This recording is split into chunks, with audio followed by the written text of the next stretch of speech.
Hello everyone, welcome back to our channel English माध्यम के platform पे मैं हूं आपकी एडुकेटर प्रियंका ठाकुर और हम सॉल्व कर रहे हैं editorial based practice exercise. Start करते हैं आज का session with thought of the day, that is discouragement and failure are the two key stepping stones to success. यानी कि डिस्करेजमेंट और फेलियर जो हैं वो आपके स्टेपिंग स्टोन्स क्या होते हैं, सीढ़ियाँ।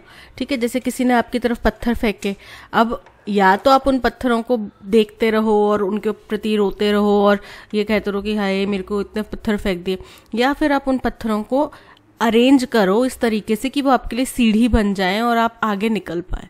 राइट, तो डिस्करेजमेंट और फेलियर दोनों ही ऐसी चीज़ें हैं जिनको आप सीढ़ी बना के सफलता की तरफ जा सकते हैं।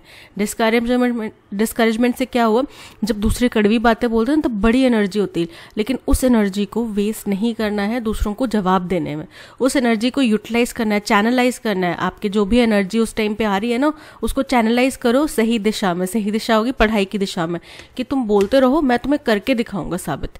ठीक है, और फेलियर जैसे आपने पुराना कोई अब एसएससी के एग्जाम्स पहले अगर किसी बच्चे ने दिया होगा, जो भी फेलियर, तो उससे आप सीखो ना कि आपकी गलती कहाँ रह गई, कहाँ आपकी कमी रह गई। आप अपना तो 100% दे रहे हो, लेकिन जो एग्जाम आपसे 100% डिमांड कर रहा है ना, आपने शायद उसमें कहीं कमी रह गई हो।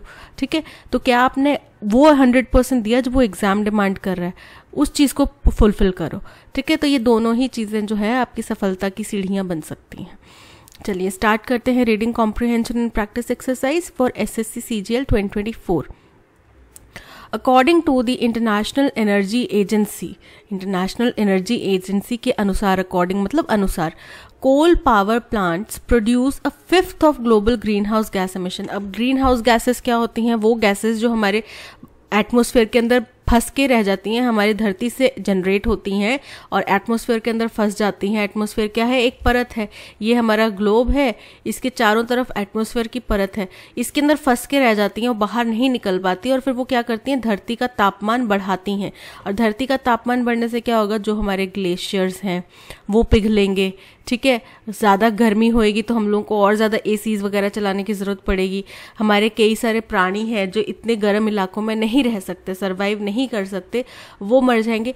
और सबसे बड़ा, अगर इंसान को किसी भी चीज़ से परवाह नहीं ना पड़ती, किसी भी चीज़ से, मरते हैं जानवर, मर जाओ, ग्लेशियर्स पिघलने दो, कुछ भी होता है, लेकिन सबसे भयंकर जो इफ़ेक्ट पड़ेगा वो हम इंसानों के ऊपर ही पड़ेगा। बहुत सारी ऐसी मूवीज़ हॉलीवुड में, बॉलीवुड में, अलग अलग जितने भी सिनेमाज हैं सब बना चुके हैं वार्निंग देने के लिए, इंसानों को चेताने के लिए कि भाई सुधर जाओ, वरना ये जो दुष्परिणाम होंगे ये झेले नहीं जाएंगे। अब WHO ने बोला है, यूनेस्को ने बोला है कि हमारे पास सिर्फ 2 साल बचे हैं, सिर्फ 2 साल। अगर हमने इन 2 सालों में कोई एक्शन, ठोस कदम उठाया तो पॉसिबिलिटी है बचने की, अदरवाइज फिर 2 साल के बाद आप जितनी मर्जी चाहे पॉलिसीज ले आना, फिर वो रिवर्सिबल नहीं होगी स्थिति।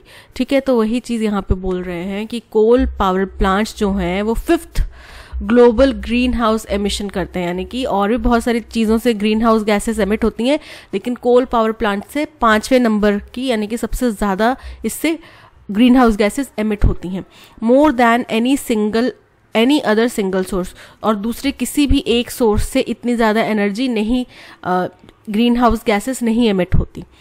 Reducing the use of this fossil fuel is one of the most contentious issues in the global climate change negotiations। बोल रहे हैं कि अब देखो, पिछले बारी भी जो हमने मीटिंग हुई थी दुबई में, COP मीटिंग, उसमें यही डिस्कशन किया था कि जो कार्बन फुटप्रिंट है वो कम करना है और कोल पावर प्लांट्स जो है उनको कम करना है। तो इसके ऊपर इस फॉसिल फ्यूल क्या होते हैं, जो किसी के अवशेषों से बने हुए फ्यूल्स होते हैं। ठीक है, जैसे कि कोल हो गया, पेट्रोलियम हो गया, नेचुरल गैसेस नहीं, जो गैसेस होती हैं, ठीक है, LPG वगैरह, ये सब क्या है, फॉसिल फ्यूल्स हैं। तो बोल रहे हैं कि इस फॉसिल फ्यूल को कम करना, इसके इस्तेमाल को कम करना is one of the most contentious मतलब विवादास्पद। तो ये सबसे विवादास्पद इशू है, मसला है ग्लोबल क्लाइमेट चेंज नेगोशिएशंस में। क्यों? क्योंकि देखो, जो अमीर देश कोल के ऊपर निर्भर कर रहे हैं वो चेंज करने को, चलो उनके पास फंड्स है, पैसा है, वो कर लेंगे, लेकिन जो developing countries, under developed countries या पुअर कंट्रीज हैं, उनको तो कोल से कितना ज़्यादा भारी, अभी वो डेवलपिंग स्टेज में है, ठीक है, तो उनके पास इतने फंड्स नहीं है एसोसिएटेड कि भाई हम इनको चेंज कर लें, तो वो नहीं कर पाएंगे। दूसरी चीज़, ये जो कोल पावर प्लांट्स है कितने सारे लोगों को रोजगार मुहैया करा रहे हैं ना, तो वो लोगों के लिए रोजगार के ऑल्टरनेटिव भी तो होना चाहिए फिर कुछ, ठीक है। The growing power station pipelines in China and India have for long been seen as the biggest hurdles in phasing out coal use। बोल रहे हैं कि जो हिंदुस्तान और चाइना में बढ़ती हुई पावर स्टेशन पाइपलाइंस हैं, ठीक है, वो क्या कर रही हैं, वो बड़े लंबे, फॉर लॉन्ग यानी कि बड़े लंबे समय से बीन सीन, उनको ऐसे देखा जाता है कि बहुत बड़ी हर्डल है। हर्डल मतलब क्या है, रास्ते का रोड़ा है, रुकावट है, किस चीज़ में, फेज आउट। फेज आउट करना मतलब समाप्त करना, बिल्कुल ख़त्म कर देना। अब हिंदुस्तान ने डिमांड करी थी कि भैया फेज आउट मत बोलो, फेज डाउन बोलो। फेज डाउन का मतलब क्या होता है, दो टर्म्स हैं, फेज आउट और फेज डाउन। फेज डाउन का मतलब होगा कि आप धीरे धीरे कम करो, ठीक है, आप एकदम रैपिडली ऐसे मत कम कर दो, आप धीरे धीरे एक्सपोनेंशियल फॉर्म में कम करो। इससे क्या होगा, जो अंडर डेवलप्ड या डेवलपिंग या फिर पुअर कंट्रीज हैं, उनको फ़ायदा मिलेगा कि वो धीरे धीरे इसको फेज डाउन कर सकते। लेकिन अब जागे हम लोग इतनी जल्दी हम इस निष्कर्ष पे पहुंचे हैं कि भाई कोल को ख़त्म करना पड़ेगा, कोल के ऊपर इस्तेमाल को रोकना पड़ेगा, कि अब हमारे पास ज़्यादा टाइम है नहीं कि फेज डाउन किया जाए, ना कि फेज आउट। हमें डिमांड है इस वक्त की फेज आउट करना है। फेज आउट मतलब बिल्कुल एकदम से इमीडिएटली ख़त्म कर दो कोल के इस्तेमाल को। The latest report of the US-based think tank क्या होते हैं? Think tank basically expert bodies होती हैं जो इनके ऊपर रिसर्च, डेवलपमेंट, सोच विचार विमर्श ये सब चीज़ें करती हैं, ठीक है। तो एक लेटेस्ट रिपोर्ट आई है, यूएस बेस्ड एक थिंक टैंक है जिसका नाम है ग्लोबल एनर्जी मॉनिटरिंग, ये उस कंपनी का नाम है, उस थिंक टैंक का नाम है। उसकी लेटेस्ट रिपोर्ट आई है, shows a rise in the number of thermal power plants. ये दिखाता है कि थर्मल पावर प्लांट्स के जो बढ़ते हुआ नंबर है इन द टू कंट्रीज, ये उनके बारे में बताता है। China alone accounted for 2/3 of the world's newly operating coal plants last year। बोल रहे हैं पिछले साल जितने भी दुनिया भर में कोल पावर प्लांट्स नए लगे, उनमें 2/3 तो 2/3 तो केवल चाइना में ही थे। The country augmented its coal power capacity at a rate not seen in the past 9 years। Augmented मतलब बढ़ाना। तो इस देश ने, किस देश ने, चाइना की बात की जा रही है ना, चाइना ने पिछले अपनी कोल पावर कैपेसिटी इस स्तर से बढ़ाई है पिछले साल, जो कि पिछले 9 सालों में हमने नहीं देखी। यानी कि 9 सालों में जितना काम नहीं हुआ कोल पावर के ऊपर, उतना 1 साल के अंदर इन्होंने कर दिया। Despite promises to contain the use of fossil fuel. हालांकि उन्होंने भी ये वादा किया है, उन्होंने भी जो पेरिस एग्रीमेंट है, हो सकता है वो साइन किया हो, कि वो फॉसिल फ्यूल के इस्तेमाल को कंटेन करेंगे। कंटेन करना मतलब रोकेंगे, टू कंटेन मतलब to stop, to halt down यानी कि रोकना। Also, worrying is the slowing rate of coal power plant decommissioning in the US। और बोल रहे एक और चिंता का विषय है, चलो ये तो चाइना की बात हो गई, अब आते हैं यूएस के ऊपर। यूएस में भी क्या हुआ है, डीकमीशन करना मतलब कि उसके ऊपर अब यूज उसका नहीं करेंगे हम, उसके अंदर उसकी सेवाएं अब रद्द कर दी जाएंगी, उसका सेवा निवृत्त कर दिया जाएगा, उसको मतलब आउट ऑफ सर्विस कर दिया जाएगा। तो बोल रहे हैं कि क्या हुआ है कि यूएस जो पहले अपने कोल पावर प्लांट्स को तेजी से डीकमीशन करा था, वहाँ पे भी इस दर में गिरावट आई है।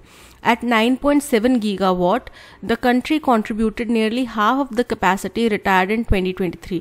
बोल रहे हैं 2023 में 9.7 गीगावाट की जो इन्होंने पावर प्लांट्स थे उनको डीकमीशन करा, ठीक है, जो कि कितना है, कॉन्ट्रीब्यूटेड नियरली हाफ, जो कि लगभग आधा है, जो 2023 में जितने भी पावर प्लांट्स रिटायर हुए, जितने भी पावर प्लांट्स को, कोल पावर प्लांट्स को बंद किया गया, उसका लगभग आधा है।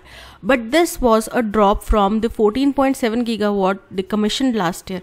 लेकिन ये कम था, कितना कम था, क्योंकि उससे पिछले साल 2023 की बात करी तो उससे पिछला साल क्या हो गया, 2022 में उन्होंने 14.7 गीगावाट के पावर प्लांट्स डीकमीशन किए थे, और फिर 2023 में 9.7 कर दिए, यानी कि रेट कम हो गया ना, स्पीड कम हो गई। तो बोल रहे हैं ये चिंताजनक है।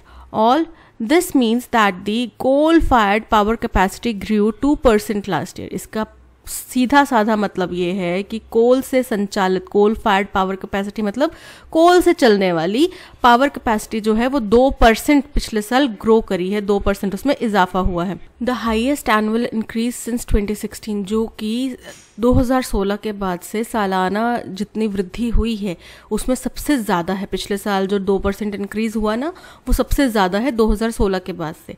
This does not auger well for meeting the Paris climate pacts target. Auger का मतलब क्या होता है? ऑगर वेल मतलब अच्छा संकेत नहीं है, ठीक है, अच्छा संकेत। तो बोल रहे हैं कि नॉट मतलब क्या हो गया? नहीं है। तो ये अच्छा संकेत नहीं है जो कि हमने पेरिस क्लाइमेट पैक्ट के टारगेट सेट किए थे उसको मिलने, मतलब उसको हम टारगेट अचीव कर पाएंगे, इसके लिए अच्छा संकेत नहीं है ये। Of limiting the rise in global temperatures to less than 1.5 degree Celsius. Target क्या था कि हमने जो ग्लोबल टेम्परेचर राइज हो रहा है उसको 1.5 डिग्री सेल्सियस से कम पर लेकर आना है, कम तक ही सीमित रखना है, ठीक है। तो ये टारगेट हमने किया था, पर अगर इसी दर से 2% जो पिछले साल यूएस में coal fired power plant capacity बढ़ी है, अगर ये स्पीड रही तो पॉसिबल नहीं होगा, तो अच्छा संकेत नहीं आ रहा, ठीक है। To meet the goal of phasing out current coal capacity by 2040, तो हमारा भी टारगेट क्या है इनका कि 2040 तक आपको कोल को फेज आउट करना है, ठीक है। तो इस गोल को अगर हमने मीट करना है, अगर हम ये गोल हासिल करना चाहते हैं, मीट करना मतलब हासिल करना, the world must retire an average of 126 gigawatt of coal power plants every year for the next 17 years. सोचो कितने पावर प्लांट्स हैं कि हम हर साल 126 गीगावाट सभी देश मिलके अगर हटाएंगे तो भी 17 साल लग जाएंगे पूरा कंप्लीटली इसको स्टॉप करने में, ठीक है। तो बोल रहे हैं कि अगर हमें कंप्लीटली इसको फेज आउट करना है 2040 तक, तो 126 गीगावाट कोल पावर प्लांट्स हमें हर साल अगले 17 सालों के लिए रिटायर करने पड़ेंगे। लगातार हर साल अगले 17 साल तक 126 गीगावाट के पावर प्लांट हमें रिटायर करने पड़ेंगे। बेयरली 6 of this capacity was retired last year. और बोल रहे हैं कि 126 गीगावाट बोला ना, इसका छठा हिस्सा भी नहीं पिछले साल हमने लगभग, मतलब नॉट प्रॉपरली 6, छठे से थोड़ा सा कम होगा, इतना ही हम पिछले साल कर पाए हैं। China has committed to retiring 30 gigawatt by 2025। China का कमिटमेंट है कि वो 30 गीगावाट जो पावर प्लांट्स हैं वो 2025 तक रिटायर कर देगा। अगले साल 2025 है, क्या उसने काम किया? But last year it decommissioned only 4 gigawatt.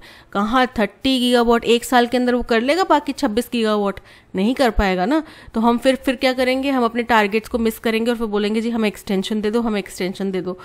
तो बोल रहे हैं कि लेकिन पिछले साल चाइना ने केवल 4 गीगावाट ही डिकमीशन करा है, सेवानिवृत्त करा है।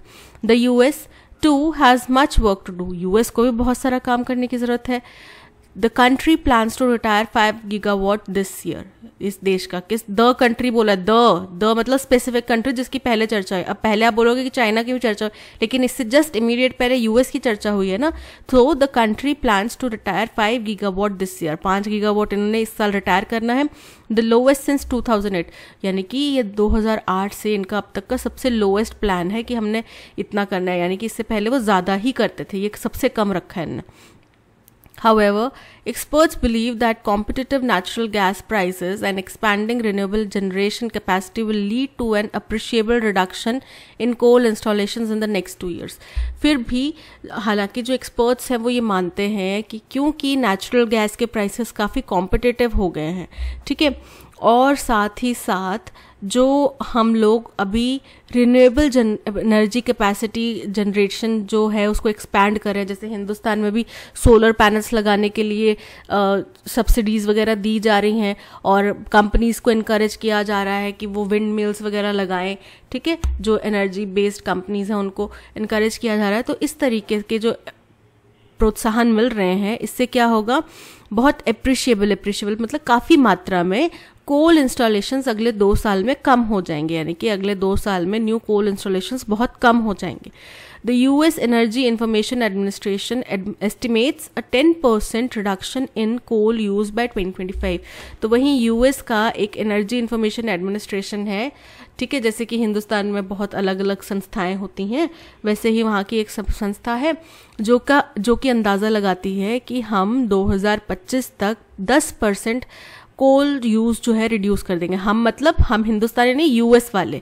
तो यूएस वाले ये बोल रहे हैं कि हम 2025 तक 10% कोल जो है, कोल के ऊपर का इस्तेमाल जो है वो कम कर देंगे, खत्म कर देंगे 10%। There can not be a one size fits all approach. अब वन साइज फिट्स ऑल का मतलब क्या होता है? जैसे कि मान लो आप मार्केट में गए, है ना, आपने देखा कि सेल लगी हुई है फुटवेयर्स की, चप्पलों की, घर में जो डेली वेयर की यूज़ हम हवाई चप्पल करते हैं ना उसकी, तो आपने उठा लिया। अब आपको याद नहीं आ रहा कि पापा का क्या साइज़ है, मम्मा का क्या साइज़ है, दीदी का क्या साइज़ है, छोटे बच्चा है घर में उसका क्या साइज़ है। आप सबके लिए 7 नंबर की उठा के ले गए, तो क्या वो सबके लिए 7 नंबर की कंफर्टेबल होगी? चलो मम्मी दीदी किसी ना किसी तरीके से एडजस्ट कर लेंगे, ठीक है, बड़ी होंगी उनके पैरों में पर एडजस्ट कर लेंगे, पर वो छोटा बच्चा के 7 नंबर की चप्पल पहन के चल पाएगा? तो one size fits all approach का मतलब है कि एक ही नियम सब पे लागू हो जाए, तो ये पॉसिबल नहीं है, क्योंकि जो डेवलप्ड कंट्रीज हैं उनके लिए तो ठीक है, उनके पास पैसा है, वो ऑलरेडी डेवलप्ड है, उनको कोई डेवलपिंग फेज में नहीं जाना, तो उनको कोल की जरूरत नहीं है इतनी। लेकिन जो डेवलपिंग या फिर अंडर डेवलप्ड कंट्रीज हैं उनको तो भाई कोल की जरूरत है। अब इससे कैसे पता चला? To the green transition emerging and developing economies are faced with the task of lifting large sections of their population out of poverty। क्योंकि जो उभरती हुई और डेवलपिंग इकोनॉमीज हैं उनके पास में एक बहुत बड़ा टास्क क्या है? उनके पास में अगर एनवायरनमेंट वाले इस टास्क को हटा दें तो उनके देश के लिए उनको सबसे बड़ा टास्क क्या है कि अपने देश की पॉपुलेशन, जनसंख्या को गरीबी से बाहर लेकर आए। गरीबी से बाहर कैसे लाएंगे? रोजगार से, ठीक है।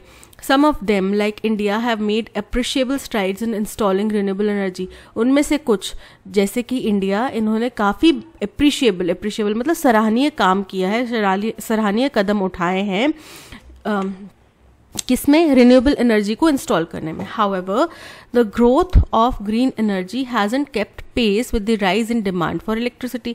लेकिन कितना ग्रीन, अब एनर्जी डिमांड तो बढ़ रही है ना, पॉपुलेशन भी बढ़ रही है, हिंदुस्तान दुनिया के लार्जेस्ट कंट्री बन चुका है, चाइना को पीछे छोड़ चुका है, तो उस हिसाब से इलेक्ट्रिसिटी डिमांड भी बढ़ रही है। लेकिन क्या जिस स्पीड से हम ग्रीन एनर्जी इंस्टॉलेशन कर रहे हैं उसी स्पीड से हमारी इलेक्ट्रिसिटी डिमांड पूरी हो पा रही है? नहीं हो पा रही, उसमें बहुत ज़्यादा गैप है। In several of these countries the coal sector is big employer. इनमें से कई देशों में जो इमर्जिंग और डेवलपिंग इकोनॉमीज हैं उनमें से कई देशों में कोल सेक्टर जो है वो सबसे बड़ा एम्प्लॉयर है, यानी कि वहाँ पे रोजगार है लोगों के लिए। The IEA has advocated fitting power plants with systems that can capture carbon emissions before they are released into the atmosphere। तो इसके लिए अब क्योंकि एम्प्लॉयर भी है वो, है ना, कोल सेक्टर में सबसे ज़्यादा एम्प्लॉयमेंट भी है, तो अब अगर कोई भी गरीब देश को आप बोलोगे कि भाई बंद कर दो अपने सारे पावर प्लांट्स, तो उनके देश के लोगों को रोजगार कहाँ मिलेगा? तो इसके लिए भी उन्होंने एक हल दिया है कि आप जो भी पावर प्लांट्स आपके देश में हैं उन सभी में चिमनीज में क्या होता है, कार्बन एमिशन कैप्चर सिस्टम होता है, वो लगाओ, ठीक है। उससे क्या होगा, आप डायरेक्टली कार्बन डाइऑक्साइड एटमॉस्फेयर में नहीं छोड़ोगे, ठीक है, जिससे क्या होगा, कार्बन फुटप्रिंट थोड़ा कम हो जाएगा। अब ये है कि इससे पूरा जीरो तो नहीं होता, कार्बन डाइऑक्साइड जो एटमॉस्फेयर में जा रहा है वो बिल्कुल जीरो तो नहीं होता, लेकिन सपोज करो, अब इसकी मेजरमेंट भी अलग होती है, मान पर हम एग्जांपल लेते हैं कि पहले 6 किलो जा रहा था, 6 kg पर आवर उसमें जा रहा था एटमॉस्फेयर में। अब ये सिस्टम लगाने से हो सकता है 1 kg या 0.1 kg इस तरीके से कुछ जाए, मतलब क्वांटिटी कम हो जाएगी, बहुत कम हो जाएगी, पर जीरो नहीं होगी, ठीक है। तो ये सिस्टम लगाओ, उसके बाद में आप एटमॉस्फेयर में अपना जो भी वेस्ट गैस है वो रिलीज करो, जिससे क्या हो, कार्बन डाइऑक्साइड डायरेक्टली एटमॉस्फेयर में ना जाए। The use of this technology has been debated for more than a decade। अब इसके ऊपर भी वाद विवाद रहा है, इस टेक्नोलॉजी के इस्तेमाल के ऊपर भी काफ़ी बहस हुई है सदियों, दशकों से, 1 दशक से भी ज़्यादा से इसके ऊपर बहस चल रही है। However, it's a costly proposition। हालांकि ये क्या है, एक कॉस्टली व्यवस्था है, कॉस्टली समाधान जो है, प्रस्ताव है। Developmental finance institutions, national and global, have to work with key players to mitigate the social and environmental impacts. तो अब इसके लिए क्या करना पड़ेगा कि ये महंगा काम है भाई, ये तो आप गरीब देशों को सलाह दे रहे हो ये लगाने के लिए, तो उनके लिए तो ये बड़ा महंगा प्रोजेक्ट है। तो क्या बोल रहे हैं कि डेवलपमेंट और फाइनेंस इंस्टीट्यूट्स जो हैं, चाहे किसी देश के हों चाहे ग्लोबल हों, हैव टू वर्क, उनको काम करना पड़ेगा की प्लेयर्स के साथ है, मुख्य जो यहाँ पे जिनको आप ये सजेशन दे रहे हैं उनके साथ में, टू मिटिगेट मतलब कम करना the social and environmental impacts of coal energy, जिसके तहत सामाजिक प्रभाव जो है, यानी कि अगर आप कोल एनर्जी को कम कर रहे हैं तो आपके एम्प्लॉयमेंट नहीं जाएगा, ये चीज़ सुनिश्चित करनी पड़ेगी। और अगर आप कोल एनर्जी का इस्तेमाल कर रहे हैं तो एनवायरमेंट के ऊपर उसका कम प्रभाव हो, ये चीज़ सुनिश्चित करनी पड़ेगी। सीधा सा मतलब ये है कि लोगों को फाइनेंस देने पड़ेंगे आपको, ठीक है। The UNFCCC processes haven't given adequate importance to roping in these institutions to address one of the most vexed issues।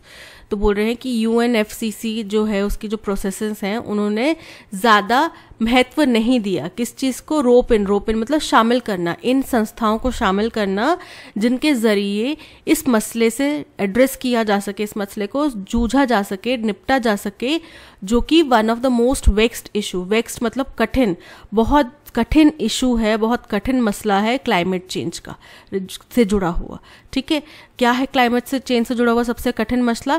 कि भाई आपको सोशल और एनवायरमेंटल इम्पैक्ट्स को दोनों को ध्यान में रखकर ही कोल एनर्जी को कम करना पड़ेगा। With global temperature surging to record levels last year, बोल रहे हैं पिछले साल भयंकर गर्मी पड़ी थी, राइट, बारिशें भी ऐसे ऊट पटंगे टाइम पे हो रही थी। तो बोल रहे हैं कि जब पिछले साल ग्लोबल टेम्परेचर्स जो है रिकॉर्ड लेवल तक पहुंच गए थे, सर्ज करना मतलब बढ़ना, this task can not be postpone for long. तो अब हम इस चीज़ को, इस टास्क को अब लंबे समय तक टाल नहीं सकते। जो मैंने आपको बताया कि यूनेस्को ने वार्निंग दे दी है कि हमारे पास केवल 2 साल बचे हैं, अगर कुछ करना है भाई लोग तो कर लो, वरना फिर तो सब राम भरोसे ही चलेगा, ठीक है। हमारी धरती के पास अब ज़्यादा समय नहीं है। दैट्स ऑल, पैसेज में इतना ही। आई होप आपको समझ में आया होगा। पैसेज ग्रीन एनर्जी और क्लीन एनर्जी और ग्लोबल एनवायरनमेंट के बारे में डिस्कशन करता है, क्या क्या चेतावनियाँ, क्या क्या वार्निंग्स आ चुकी हैं। बेसिकली कार्बन को, कोल को ख़त्म करने की बात की जा रही है, फेज आउट करने की बात की जा रही है, जो भी इमीडिएटली नहीं होने वाला है, और हमारे पास टाइम कम है। और एल नीनो इफेक्ट अगर इसी तरीके से चला तो सूखे भी कई जगह पे पड़ने के आसार हैं। और ये सब क्यों हो रहा है? जलवायु परिवर्तन की वजह से। हम अपने देश में ही कितने सारे एग्जाम्पल्स देख रहे हैं, राइट। तो आप लोगों से भी निवेदन है, अपने बर्थडे के दिन पार्टी कर तो एक पेड़ भी लगा लिया करो आसपास में कहीं पे, है ना। तो उससे क्या होगा, वो पेड़ आपके लिए काफ़ी नहीं है कि भाई आपको ऑक्सीजन मिलेगी, लेकिन अब सोचो मेरे इतने सारे स्टूडेंट्स से 3000 4000 जितने भी स्टूडेंट्स हैं 4000 अगर पेड़ लगाएंगे कितना फ़ायदा होगा, कुछ तो फ़ायदा होगा। तो जिन जिन का भी आने वाला बर्थडे है सब लोग अपने आस पड़ोस में कहीं पे भी एक छोटा सा पेड़ ज़रूर लगाना और उसकी देखभाल करना, ठीक है। ये टास्क बना लेना अपना। 2 दिन में 2 बार पानी देना, उसको अच्छे से आसपास में उसके घास ना हो, ये चीज़ सुनिश्चित करना, ये एक टास्क बना लो। ओके, स्टार्ट करते हैं क्वेश्चन नंबर 1 जो कि पूछ रहा है which country accounted for 2/3 of the world's newly operating coal plants last year. सीधी सी बात है, चाइना, ठीक है। China option C is correct. कौन से देश है जिसने पिछले साल 2/3 दुनिया में जितने भी नए पावर प्लांट्स लगे उसका 2/3 हिस्सा उस देश में लगा, तो चाइना में लगा ना। So option C is correct. US में नए कमीशनिंग की बात नहीं है, उनके कम होने की बात आई है। Why is the rate of coal power plant decommissioning concern in the US? क्यों है चिंता का विषय? क्योंकि उनका जो डिकमीशनिंग का रेट है वो कम हो गया ना। जिस रेट से वो पहले करे थे उससे पिछले साल उन्होंने 14.7% की दर से किया था और इस साल 9% की दर से किया है। तो जाहिर सी बात है उनका डिकमीशनिंग का रेट कम हो गया, और जो कि इस वक्त की रिक्वायरमेंट नहीं है। इस वक्त की रिक्वायरमेंट तो थी कि ज़्यादा करना चाहिए था उनको। The decommissioning rate has dropped compare to previous year. Correct है ये चीज़ कि डिकमीशनिंग का जो दर है वो पिछले साल के कंपैरिजन में कम हो गया है। So option A is correct. देखो अगर पैसेज ढंग से पढ़ोगे ना तो आपको पूरे स्टेटमेंट्स पढ़ने की जरूरत भी नहीं है। 2-3 स्टेटमेंट्स में अगर डी स्टेटमेंट अगर आंसर नहीं है तो आपको ए बी सी में ही आप पता चल जाएगा, ठीक है। What is one major factor hindering the complete transition from coal power in developing economies? बोल रहे हैं डेवलपिंग इकोनॉमीज में ऐसा कौन सा मुख्य पहलू है जिसकी वजह से वो पूरा कंप्लीट ट्रांजिशन, यानी कि कंप्लीट ट्रांजिशन का मतलब कि बिल्कुल कोल को फेज डाउन नहीं कर पा रहे हैं। क्या कारण है? कि वो एम्प्लॉयमेंट देता है, सबसे बड़ा एम्प्लॉयर है, ठीक है। The complete lack of interest in renewable energy की जो डेवलपिंग कंट्रीज है उनको कोई मतलब ही नहीं है रिन्यूएबल एनर्जी से, उनका कोई इंटरेस्ट ही नहीं है। तो ऐसा नहीं है, अगर ऐसा होता तो हमारे देश में सोलर एनर्जी को इंस्टॉल करने के लिए इतनी सब्सिडी नहीं दी जाती, ठीक है। The significant employment provided by the coal sector, significant मतलब संख्या, बड़ी नंबर, बहुत महत्वपूर्ण इंपॉर्टेंट नंबर है लोगों का जिसको इसके जरिए रोजगार मिलता है। So option B is correct. What can be inferred about the global efforts to reduce coal usage based on the passage? बोल रहे हैं कि दुनिया भर में क्या कदम उठाए जा रहे हैं कोल के इस्तेमाल को कम करने के लिए, पैसेज में क्या कहा गया इसके बारे में। They are highly successful and widely accepted, कि बोल रहे हैं कि बहुत कामयाब हो रहे हैं, हम जितने भी कदम उठा रहे हैं वो सब कामयाब हो रहे हैं, सब में विफलता मिल रही है, इनसफिशिएंट है, पर्याप्त नहीं है, ठीक है। और वाइडली एक्सेप्टेड यानी कि जैसे हमने कुछ कदम उठाया तो दूसरे देश उसको एक्सेप्ट करे कि हाँ जी इनने अच्छा कदम हो, ऐसा भी नहीं हो रहा, ठीक है। They are insufficient to meet climate goals due to ongoing expansion, बिल्कुल करेक्ट है कि भाई आप एक तरफ तो फेज डाउन कर रहे हो, वहीं दूसरी तरफ चाइना और हिंदुस्तान जैसे देश हैं वो विस्तार किए जा रहे हैं इसमें, तो वो इनसफिशिएंट है। So option B is correct. What can be inferred about the role of developmental finance institutions in addressing coal related issues? तो उनको क्या करना चाहिए, उनको जो रिन्यूएबल एनर्जीज को प्रोत्साहन देना चाहिए, उनको सफिशिएंटली एंगेज करना चाहिए। उनको यहाँ पे क्रिटिसाइज किया गया है कि भाई आपने ढंग से काम नहीं किया, आप सफिशिएंटली इस काम में इंटरेस्ट नहीं दिखा रहे हो। They are actively involve in shutting down coal plants, incorrect है, बल्कि उनको बोला ना कि आपको आगे आना चाहिए और सोशल इम्पैक्ट्स जो हैं और जो फाइनेंशियल इम्पैक्ट्स हैं और क्लाइमेट इम्पैक्ट्स हैं उनको मद्देनजर रखते हुए कार्य करना चाहिए। They have successfully manage the social impacts of coal decommissioning, incorrect है। सोशल इम्पैक्ट्स क्या होंगे कोल डिकमिशनिंग के? एम्प्लॉयमेंट, ठीक है। एम्प्लॉयमेंट के लिए क्या उनने सक्सेसफुली काम किया है? नहीं किया है ना, तो इनकरेक्ट हो गया। They prioritise coal plant expansion over renewable energy, ये भी गलत है, वो इसको भी महत्व नहीं देते, महत्व तो वो रिन्यूएबल एनर्जी को ही देते लेकिन काम नहीं कर रहे। They are criticised for not sufficiently engaging with the coal transition challenges, option D is correct. The child was hiding dash the door, अच्छा ये एक दरवाजा है, ठीक है, ये एक दरवाजा है। अब कोई बच्चा इस दरवाजे के एट इस पे छुपेगा, ऑन इस दरवाजे के ऊपर छुपेगा, ओवर यानी कि इस दरवाजे के ऊपर हवा में कहीं ऊपर छुपेगा, या इस दरवाजे के पीछे बिहाइंड छुपेगा। तो ऑब्वियसली बात है बच्चा बिहाइंड ही छुपेगा ना, पीछे ही छुपेगा। So option B behind is correct. The American evacuation in Afghanistan has endangered many dash life and livelihood in the country. अब एन यहाँ पे प्रयोग सबसे पहले नहीं हो सकता क्योंकि एन किसके साथ होता है? वॉवल साउंड्स के साथ में, ठीक है। तो यहाँ पे लाइफ जो है वो किसी भी प्रकार से दूर दूर तक कोई वॉवल साउंड नहीं दे रही, ठीक है, एन गया। द मैनी द लाइफ कोई स्टेटमेंट नहीं होता, कोई वर्ड नहीं होता। Many a life, many a life का मतलब होता है कि एक एक करके बहुत सारे लोगों की जाने गई, एक एक करके बहुत सारे लोगों का रोजगार किया, है ना। तो many a life is the correct statement. Peoples क्यों नहीं हो सकता? द भी नहीं होगा, द का भी बता दिया, peoples.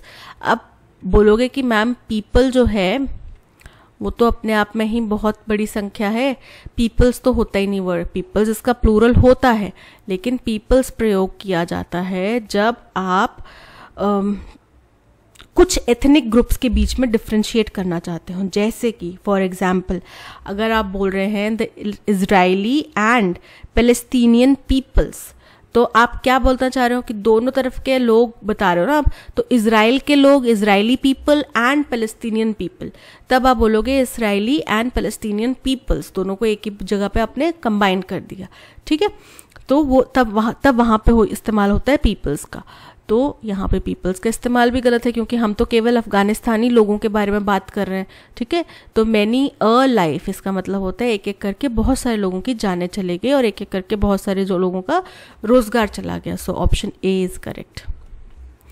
They never expected that the performance would and dash. अब आपने कोई भी परफॉर्मेंस है उसका आपने अंजाम अच्छा ही सोचा होगा ना, बुरा तो सोचा नहीं होगा कि भाई ये परफॉर्मेंस है बड़ी खराब जाने वाली है, ऐसा तो सोच के आप परफॉर्मेंस नहीं देखते, राइट। तो सिलेक्टिवली मतलब कुछ चुनिंदा रूप से, तो उन्होंने बिल्कुल ऐसा एक्सपेक्ट नहीं करा था कि ये परफॉर्मेंस कुछ चुनिंदा रूप से एंड होगी, पेट ही नहीं बैठ रहा, रेजिमेंटली का मतलब होता है संगठित रूप से। तो उन्होंने ये भी एक्सपेक्ट नहीं करा था कि ये जो परफॉर्मेंस है वो संगठित रूप से एंड होगी, नहीं बैठ रहा फिट। लेजिबली मतलब लेजिबल क्या होता है, योग्य तरीके से, तो ये योग्य तरीके से एंड होगी, ये भी इनकरेक्ट है। कैप्रिशियस मतलब अनियमित तरीके से, जैसे होनी चाहिए थी वैसे नहीं हुई, तो उन्होंने कभी उम्मीद भी नहीं की थी कि ये परफॉर्मेंस इस तरीके से, इस अनियमित तरीके से एंड होगी। सो option D is correct. The dash 2 songs of this album by rockers are really boring. Particular 2 songs, कुछ खास 2 सॉन्ग्स हैं इस एल्बम के, लेकिन आप किसी व्यक्ति को बता रहे हो कि इस एल्बम के पहले 2 गाने, बीच के 2 गाने, तो वो आप पर्टिकुलर थोड़ी बता पा रहे हो यहाँ पे, तो यहाँ पे पर्टिकुलर इनकरेक्ट होगा। लेटर का मतलब होता है बाद में, लैटर का मतलब होता है जो जैसे 2 चीजें होती है ना, जैसे मैंने बोला कि पहले एक प्रधानमंत्री थे लाल बहादुर शास्त्री जी, ठीक है, और दूसरे एक प्राइम मिनिस्टर थे, ये भी पीएम थे, और ये भी पीएम हैं मनमोहन सिंह जी, ठीक है।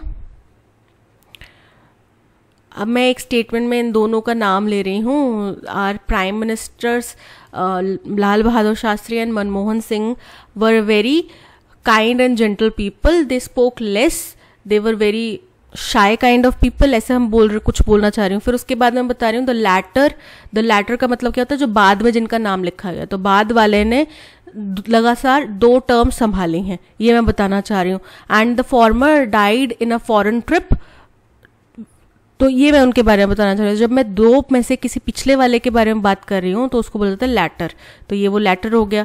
अब यहाँ पे 2 में से पिछले वाले की तो बात नहीं हो रही। द लास्ट 2 सॉन्ग्स, जो अंतिम 2 सॉन्ग्स हैं इस एल्बम के, वो बहुत बोरिंग हैं। So option D is correct.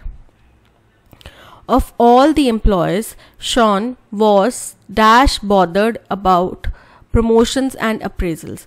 सभी एम्प्लॉयज में से शॉन, तो कि यहाँ पे कंपैरिजन हो रहा है कि बाकी सभी एम्प्लॉयज में से वॉज सम वे, कुछ बॉदर्ड था, मतलब उसको कुछ ना कुछ तरीके का फर्क पड़ रहा था, तो बोल रहे हैं Shawn was some way bothered about promotions and appraisal. बाकी सभी एम्प्लॉयज को चिंता नहीं थी क्या? सबको चिंता थी। नॉट एट ऑल मतलब बिल्कुल भी नहीं था, तो यहाँ पे कंपैरिजन तो नहीं हो रहा। अगर सिंपल ये ऑफ ऑल एम्प्लॉयज अगर नहीं होता, सीधा होता Shawn was not at all bothered about promotions and appraisal, तो करेक्ट होता। लेकिन ऑफ ऑल एम्प्लॉयज है तो नॉट एट ऑल इनकरेक्ट हो जाएगा। द लीस्ट यानी कि बिल्कुल भी नहीं, सबसे कम, उसको कोई मतलब नहीं था कि सभी एम्प्लॉयज में से शॉन को सबसे कम चिंता थी प्रमोशन और अप्रेजल्स की। So option C is correct. We were surprised to see that there were dash 50 people in the room. 50 क्या है? काउंटेबल संख्या है, ठीक है। तो हम सरप्राइज थे कि वहाँ पे 50 लोग थे रूम में। सो जब आप काउंटेबल संख्या की बात कर रहे हैं तो आप नो लेस देन नहीं करेंगे, नॉट फ्यूअर देन नहीं करेंगे, नॉट लेस देन नहीं करेंगे, no fewer than 50 people in the room, मतलब 50 से कम नहीं थे वहां पे लोग, जो इतने भी थे वो लगभग 50 थे। अब देखो इसमें एक और चीज मैं आपको बताती हूँ कि नॉट लेस देन और नो लेस देन ये तब इस्तेमाल होते हैं जब टर्म जो है वो नॉन काउंटेबल हो, ठीक है। जब नॉन काउंटेबल टर्म्स हो तब यूज होता है नो लेस देन और नॉट लेस देन। और जो नॉट फ्यूअर देन है ये ग्रामेटिकली इनकरेक्ट है, फ्यूअर के साथ में नॉट नहीं आता, नो फ्यूअर देन इस्तेमाल होता है, ठीक है। So option D is correct. He chose to go and study dash the library rather than playing cricket. उसने लाइब्रेरी में जाके पढ़ना ज्यादा बेहतर समझा क्रिकेट खेलने के बजाय। तो गो and study through the library, उसके जरिए, उसके माध्यम से पढ़ाई करेगा लाइब्रेरी के। Up the study up the library, library के ऊपर दिशा होती है ना, अप डाउन राइट लेफ्ट, तो बोले लाइब्रेरी के ऊपर की दिशा में पढ़ाई करेगा। एट द लाइब्रेरी होगा या इन द लाइब्रेरी, तो एट का प्रयोग किसी विशेष स्थान पे पहुंचने के लिए किया जाता है। यहाँ पे क्या होगा? In the library. He chose to go and study in the library. Option D is correct. They stood dash the familiar people wondering whom to talk to first. वो जाने पहचाने लोगों के बीच में थे खड़े, ठीक है। तो बीच में मतलब क्या हो गया, बिफोर नहीं होगा। अक्रॉस मतलब उनके सामने परली साइड खड़े थे। बिहाइंड मतलब उनके पीछे खड़े थे। एमिज्ड उनके बीच में खड़े थे। सो उनके बीच में थे, जाने पहचाने से चेहरों के बीच में थे और उनको समझ नहीं आ रहा था कि अब मैं पहले किससे बात करूं। होता है ना गाँव में जब जाते हैं तो पहले किसके पैर छुएं, 3-4 दादाजी सामने खड़े हैं तो पहले किसके पैर छुएं, तो वो चीज़ हो गई। या फिर अगर सारे दादाजी अलग अलग घर में रहते हैं तो पहले किसके घर में जाएं मिलने के लिए, दूसरा बोलेगा कि हमारे घर में नहीं आया, राइट। मोर देन वन जो है वो एक स्पेशल केस है जिसमें वर नहीं प्रयोग होता, इसमें प्रयोग होता है वॉज, ठीक है। इंग्लिश में मोर देन वन जब इस्तेमाल हो तो साथ में क्या आएगा, more than one teacher was selected. Option D is correct. My sister place dash tennis very well. अब मेरी सिस्टर द टेनिस, वो वाला टेनिस बहुत अच्छा खेलती है। टी जो है किसी भी फॉर्म में वॉवल साउंड नहीं है, ट किसी भी फॉर्म में वॉवल साउंड नहीं है, तो एन तो आएगा नहीं। मेरी बहन एक टेनिस बहुत अच्छा खेलती है, कोई भी आर्टिकल यहाँ पे नहीं आएगा। My sister plays tennis very well, ठीक है, simple.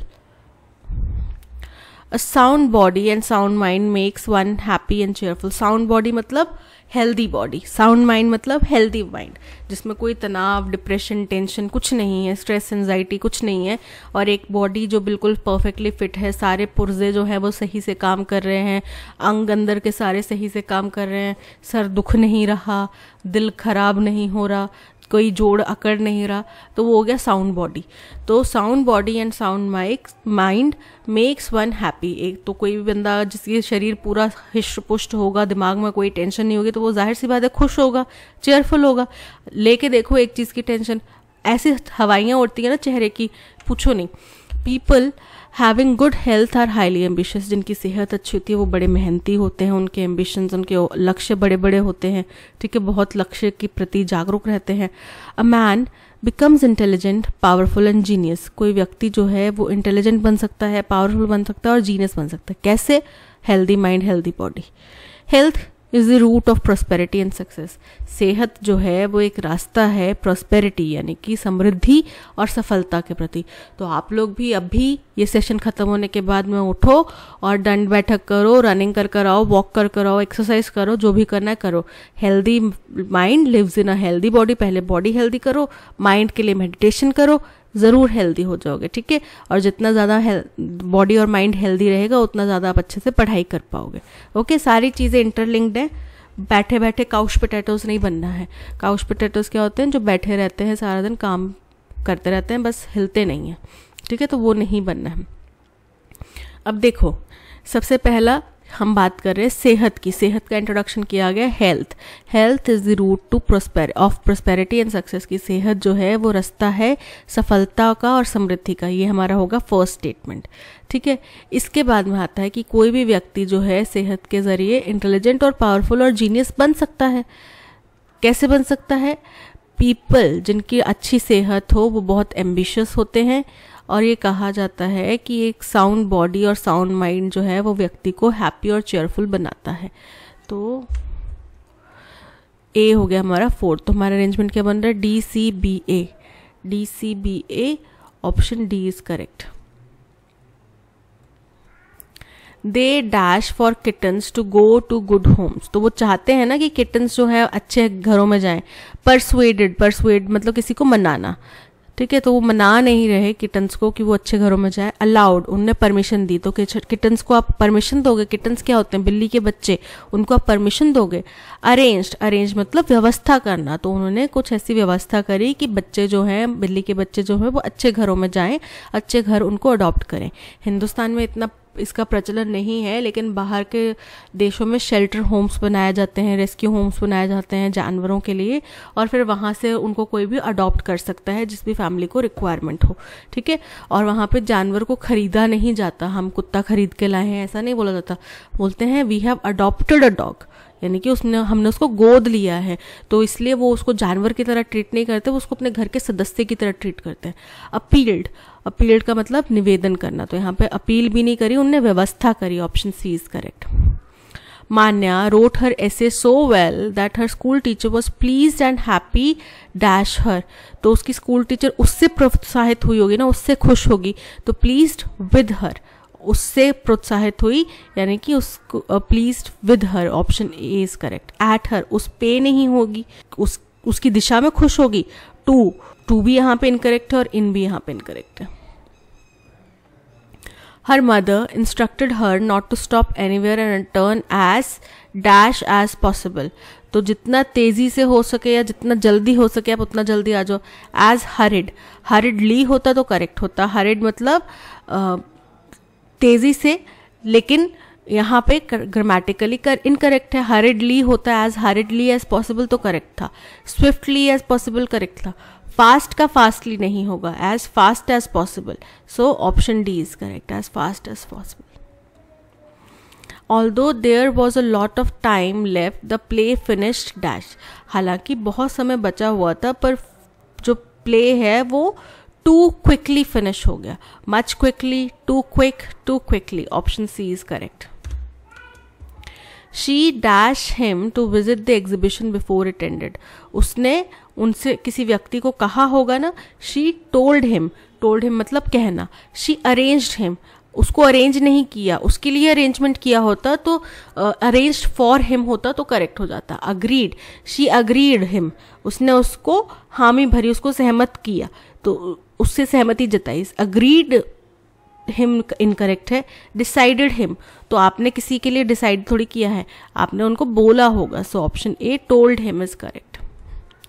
The older he grew dash lonelier he became. The older he grew the lonelier he became। ठीक है, सो फ्यू एन इनकरेक्ट है, द इज करेक्ट। जैसे जैसे वो बूढ़ा होता गया वैसे वैसे वो और ज्यादा अकेला होता गया। The retail brand is dash ubiquitous feature of the retail landscape in North America। तो ये जो रिटेल ब्रांड था ये क्या था, ये इसका देशव्यापी, यानी कि इनके देश का फीचर था। रिटेल लैंडस्केप नॉर्थ अमेरिका में इस तरीके की चीज़ें बिकती हैं, उसका एक चेहरा था, उसकी आइडेंटिफिकेशन थी। ठीक है, तो अब यूबिक्विटस जो है अ से साउंड हो रहा है। ठीक है, अम्ब्रेला तो अ से साउंड हो रहा है, यानी कि एन यहाँ पे वॉवल साउंड के साथ में आएगा। Option A an is correct. Parajumble का क्वेश्चन है, efficient study habits are essential for academic success। अब फर्स्ट सेंटेंस गिवन है, ठीक है, उसके बाद में बाकी हमें रीअरेंज करना है कि स्टडी की प्रभावशाली तकनीक जो है वो बहुत ज़्यादा ज़रूरी है एकेडमिक सक्सेस के लिए, यानी कि एकेडमिक्स में सफलता पाने के लिए। This can include creating a study schedule, breaking up large task into smaller ones and setting specific goals. किसमें? स्टडी हैबिट्स में हो सकता है शामिल। ठीक है, तो अलग स्टडी हैबिट्स के अंदर में क्या क्या शामिल हो सकता है? स्टडी शेड्यूल्स शामिल हो सकता है, बड़े बड़े टास्क को छोटे छोटे टुकड़ों में तोड़ना हो सकता है, या फिर स्टडी गोल्स को सेट करना हो सकता है। Additionally it's important to create a designated study space that is free from distraction. इसके अलावा एक स्टडी स्पेस भी होना ज़रूरी है जहाँ पे कोई भी डिस्ट्रैक्शन नहीं हो, आपका फ़ोन आसपास में ना हो। अगर आप फ़ोन से लेक्चर पढ़ रहे हैं तो फिर आपको रखना ही पड़ेगा, तो भी आप उसको ये कर सकते हैं कि जो है DND पे लगा दीजिए ताकि किसी का फ़ोन या कोई नोटिफिकेशन आपको डिस्टर्ब ना करे। ठीक है, और YouTube पे अगर आप नहीं देख रहे हैं लेक्चर, अगर कहीं और देख रहे हैं तो YouTube पे आप उस टाइम पे नो नोटिफिकेशंस, और फिर एक सेटिंग आती है YouTube के अंदर जिसमें आप टाइमर लगा सकते हैं कि मैंने 15 मिनट से ज़्यादा इसमें नहीं देखना है, तो वो 15 मिनट के बाद आपको नोटिफाई कर देगा। ठीक है, इस तरीके के छोटे छोटे कदम, क्योंकि हम टेक्नोलॉजी से घिरे हुए हैं और टेक्नोलॉजी के एडिक्ट हो चुके हैं, तो हमें इससे दूर होने के लिए भी ना टेक्नोलॉजी का ही सहारा लेना पड़ेगा। ठीक है, तो इस तरीके के आप कुछ कदम उठा सकते हैं। Other effective study habits include reviewing class materials regularly, asking questions and seeking help when needed. और ज़रूरी जो स्टडी हैबिट्स हैं उसमें ये है कि आपने जो क्लास में पढ़ा है, नोट्स बनाए हैं, उनको घर जाके पढ़ो। सिर्फ नोट्स बना के कॉपी में रख दिए, कॉपी बैग के अंदर पड़ी है, अगले दिन फिर वही बैग उठाया, स्कूल ले गए, कॉलेज ले गए, वहाँ पर जाके फिर नोट्स बना लिए, तो उसको कोई मतलब नहीं है। आपने जो क्लास में मटेरियल लिया है उसको आप घर जाके पढ़ो, उसको बुक के मटेरियल से कंपेयर करो कि अच्छा बुक में ये चीज़ लिखी है, इसमें मैंने ये चीज़ पढ़ी थी, अब मैंने मेरी कहाँ पे इन्फॉर्मेशन कहाँ पे मिसिंग हो गई है, तो उसके बेसिस पे आप अपने नोट्स बनाओ, क्वेश्चंस पूछो, सीक हेल्प और मदद मांगो। जहाँ पे भी आपको ज़रूरत है वहाँ पे मदद मांगने से पीछे नहीं हटो। By developing effective study habits, you can improve your learning and retention of material. अगर हमने प्रभावशाली स्टडी हैबिट्स बना ली तो हम अपनी लर्निंग कैपेसिटी को बढ़ा सकते हैं.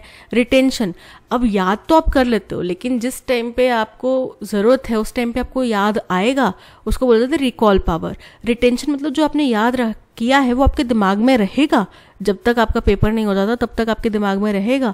तो रिटेंशन पावर, मटेरियल्स की रिटेंशन, लर्निंग, स्ट्रेस को कम करना, अचीव बेटर एकेडमिक आउटकम्स, और बेहतर एकेडमिक आउटकम्स पाना, रिजल्ट्स पाना, ये सब हो सकता है अगर हमारे पास इफेक्टिव स्टडी हैबिट्स हैं. तो अब ये एफिशिएंट स्टडी हैबिट से ही जुड़ा हुआ है कि अगर हमने इफेक्टिव स्टडी हैबिट्स डेवलप कर ली तो हमें ये फ़ायदा होगा. तो डी हमारा फर्स्ट स्टेटमेंट होगा. ठीक है, अब देखो D first statement option A में है और ऑप्शन डी में है. ठीक है, सो बी और सी जो है एलिमिनेट कर देते हैं. It is also important to take care of your physical and mental health, including getting enough sleep, eating and a balance diet and practising stress reduction techniques. तो ये एक अलग कंसेप्ट आ गया. ए बी सी डी इन सभी में हम study habits को ही develop कर रहे हैं. स्टडी हैबिट्स, अलग अलग स्टडी हैबिट्स के बारे में बात कर रहे हैं. ये तो हमारी हेल्थ की बात आ गई, तो ये लास्ट पॉइंट होगा. ठीक है, इसमें भी ई लास्ट पॉइंट है, इसमें भी ई लास्ट पॉइंट है. अब चलते हैं, ये तो हो गया भाई ये सब चीज़ें कर सकता है वो. ठीक है, अब कैसे करेगा, इसमें क्या क्या शामिल है, इफेक्टिव स्टडी हैबिट्स में क्या क्या शामिल है. Study schedule, breaking up large task, ये शामिल है. इसके अलावा दूसरी जो स्टडी हैबिट्स हैं जो इसमें शामिल होंगी अच्छी स्टडी हैबिट्स में, वो है कि क्लास मटेरियल को दोबारा रिव्यू करो, पढ़ो उसको, क्वेश्चंस पूछो और हेल्प मांगो.